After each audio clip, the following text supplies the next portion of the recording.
प्यारे दोस्तों, हसन बसरी रहमतुल्लाह अलैह का ज़माना था। आपकी एक शागिर्दा जो बाकायदा आपकी दर्स सुनने आती थी, निहायत ही इबादत गुजार थी। उस बेचारे का शौहर जवानी में ही चल बसा। उसने दिल में सोचा कि एक बेटा है, अगर मैं दूसरा निकाह कर लूंगी तो मुझे तो दूसरा शौहर मिल जाएगा, लेकिन मेरे बच्चे की जिंदगी तबाह हो जाएगी। अब वो बच्चा जवान होने के करीब है, लिहाजा उस अजीम माँ ने ये सोचकर अपने जज्बात की कुर्बानी दी। वो माँ घर में बच्चे का पूरा ख्याल रखती थी। जब वो बच्चा घर से बाहर निकल जाता तो माँ से निगरानी न होती। उगती हुई जवानी भी थी, और ये आप जानते हैं कि अक्सर की जवानी वीरानी हो जाती है। प्यारे दोस्तों, वो बच्चा अपनी जवानी की रफ्तार पर गया, शबाब और शराब के काम में मशरूफ हो गया। माँ बराबर समझाती, लेकिन बच्चे पर कुछ असर न होता, यानी वो तो चिकना घड़ा बन गया। वो उसको हजरत हसन बसरी रहमतुल्लाह अलैह के पास लेकर आती। हजरत भी उसको कई कई घंटे समझाते, लेकिन उस बच्चे का नेकी की तरफ कोई रुझान नहीं था। हजरत के दिल में भी ये बात आई कि शायद उसका दिल पत्थर बन गया है, मोहर लग गई है उसके दिल पर। बहरहाल माँ तो आखिर माँ होती है। माँ उसे प्यार से समझाती, मेरे बेटे नेक बन जाओ, तुम्हारी जिंदगी अच्छी होगी। लेकिन वो तो ना माना और बुराई की तरफ रागिब रहा। दोस्तों, कई साल बुराई की तरफ लगकर उस नौजवान ने अपनी दौलत के साथ सेहत भी तबाह कर ली और उसके जिस्म में लाइलाज बीमारियां पैदा हो चुकी। दोस्तों, वीडियो में आगे बढ़ने से पहले हम आपको यही बताना चाहते हैं कि शुगर एक ऐसी बीमारी है जो आजकल ज्यादातर लोगों में देखी जा रही है। इसलिए हम आपके लिए अफ्रीका की जड़ी बूटियों से बनी एक ऐसी दवाई लेकर आए हैं जिससे आपकी शुगर की बीमारी बिल्कुल जड़ से खत्म हो जाएगी। मर्दाना कमजोरी और धात के मरीजों के लिए भी हमारे पास बहुत ही कामयाब दवाई मौजूद है, जिसको अगर आप एक बार इस्तेमाल कर लोगे तो इंशाल्लाह अपनी दुआओं में हमेशा याद रखोगे। सिर्फ एक ही महीने ये दवाई खानी होती है। इस नंबर पर एड्रेस व्हाट्सएप करके आप दवाई ऑर्डर कर सकते हैं या फिर आप कॉल करके अपना ऑर्डर लिखवा सकते हैं। मामला यहाँ तक आ पहुँचा कि उसमें उठने बैठने की ताकत भी न रही और वो नौजवान बिस्तर पर पड़ गया। अब उसको आखिरत का सफर सामने आने लगा। माँ ने फिर समझाया, बेटा तूने अपनी जिंदगी तो खराब कर ली, अब आखिरत बना ले और तौबा कर ले।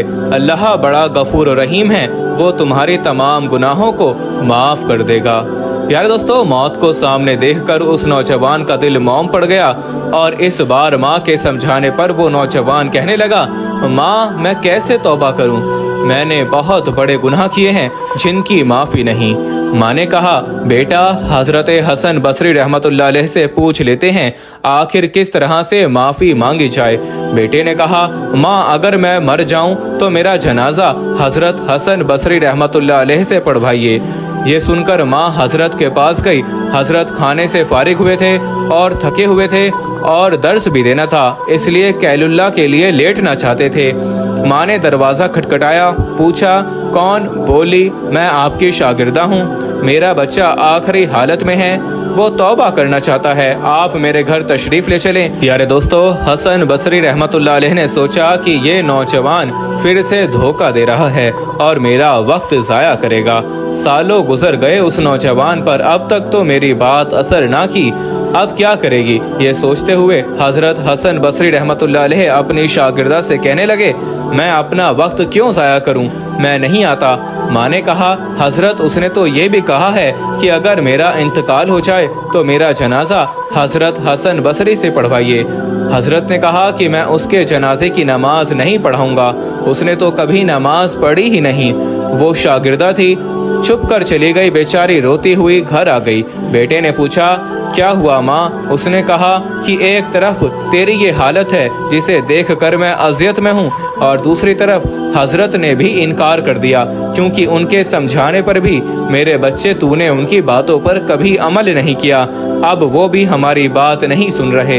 ये बात उस बच्चे ने सुनी तो उस नौजवान के दिल पर गहरी चोट लगी।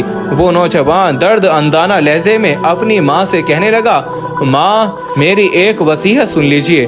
माँ ने कहा, बेटा वो क्या? कहने लगा, है तो अजीब वसीहत, मगर अम्मी जान मेरी वसीहत ये है कि जब मेरी जान निकल जाए तो सबसे पहले अपना दुपट्टा मेरे गले में डालना, मेरी लाश को कुत्ते की तरह सहन में घसीटना, जिस तरह मरे हुए कुत्ते की लाश घसीटी जाती है। माँ ने पूछा कि बेटा वो क्यों? कहा अम्मी इसलिए कि दुनिया वालों को पता चल जाए कि जो अपने रब का नाफरमान और अपनी माँ का नाफरमान होता है उसका यही अंजाम होता है। मेरी प्यारी माँ मुझे कब्रिस्तान में दफन न करना। माँ ने कहा बेटा वो क्यों? माँ मुझे इस सहन में दफन कर देना, ऐसा ना हो मेरे गुनाहों की वजह से कब्रिस्तान के मुर्दों को तकलीफ पहुँचे। प्यारे दोस्तों, जिस वक्त नौजवान ने टूटे दिल से आशिकी और अपने नाफरमानियों पर नादिम होते हुए ये बात कही तो परवरदिगार को उसकी ये बात अच्छी लगी। रूह कब्ज हो गई। अभी रूह निकली ही थी, माँ उसकी आंखें बंद कर रही थी तो दरवाजे पर दस्तक हुई। पूछा कौन? जवाब आया हसन बसरी हूँ। कहा हजरत आप कैसे? फरमाया जब मैंने तुम्हें जवाब दे दिया और सो गया, ख्वाब में अल्लाह रब्बुल इज़्ज़त का दीदार नसीब हुआ। परवरदिगार ने फरमाया ए हसन बसरी, तू मेरा कैसा वली है? मेरे एक वली का जनाजा पढ़ने से इनकार करता है। मैं समझ गया अल्लाह ने तेरे बेटे की तौबा कबूल कर ली है। तेरे बेटे की नमाज़े जनाजा पढ़ने के लिए हसन बसरी खड़ा है तेरे सामने। ए अल्लाह तू कितना करीब है कि मरने से चंद लम्हे पहले अगर कोई बंदा शर्मिंदा होता है तो उसकी जिंदगी के गुनाहों को माफ कर लेता है। सुभान अल्लाह। इस वाक़े से मालूम होता है प्यारे दोस्तों कि अल्लाह का कोई ऐसा बंदा नहीं है जिसके दिलो दिमाग दुनिया की हम और रहमी, चमक धमक और रंग रलियों से मुतासिर ना होते हों। नफसानी ख्वाहिशात, दुनिया की मुख्तलिफ लज्जतें और फिर शैतानी ख्यालात इंसान को घेरे रखते हैं, जिनकी वजह से वली सिफत इंसान भी गफलत का शिकार होकर गुनाह और कसूर कर बैठता है। लेकिन जब वो नदामत, शर्मिंदगी और अल्लाह के नज़दीक जवाबदेही का एहसास पैदा करता है तो अपने को मुजरिम और खतावार समझता है, अल्लाह से माफ़ी और बख्शिश मांगता है और शर्मिंदगी के लिए तौबा करता है तो उसके तमाम गुनाह माफ़ कर दिए जाते हैं और वो अल्लाह की नज़र में इतना महबूब और प्यारा इंसान हो जाता है जैसे कि उसने कभी कोई गुनाह किया ही ना हो। कुरान मजीद में तौबा और इस्तग़फ़ार करने वालों के लिए सिर्फ माफ़ी, बख्शिश ही नहीं बल्कि अल्लाह ताला की खास इनायतों और मोहब्बत और उसके प्यार की बशारत सुनाई गई है। इरशाद बारी ताला है, बेशक अल्लाह मोहब्बत रखता है तौबा करने वालों से और मोहब्बत रखता है पाक साफ रहने वालों से। एक मौके पर रसूल करीम सल्लल्लाहु अलैहि वसल्लम ने इरशाद फरमाया, अल्लाह ताला अपने मोमिन बंदे की तौबा से इतना खुश होता है जैसे कि वो सवार जिसकी सवारी खाने पानी के साथ किसी चटियल मैदान में खो जाए और वो मायूस होकर एक दरख्त के नीचे सो जाए, जब आँख खुले तो देखे सवारी खड़ी है। लिहाजा हमें भी चाहिए कि हम अपने रब के हुजूर अपने गुनाहों की तौबा तलब करते रहें और आइंदा गुनाहों से बचने की कोशिश करें। आज के लिए यही था। अल्लाह पाक से दुआ है अल्लाह पाक हम सबको राह मुस्तकीम पर चलने की तौफीक दे और मरने से पहले हमें अपने गुनाहों से पक्की और सच्ची तौबा करने की तौफीक दे और अपनी तौबा पर कायम रहने की तौफीक अता फरमाए। आमीन सुम्मा आमीन। प्यारे दोस्तों, उम्मीद करते हैं आपको आज की हमारी ये वीडियो ज़रूर पसंद आई होगी।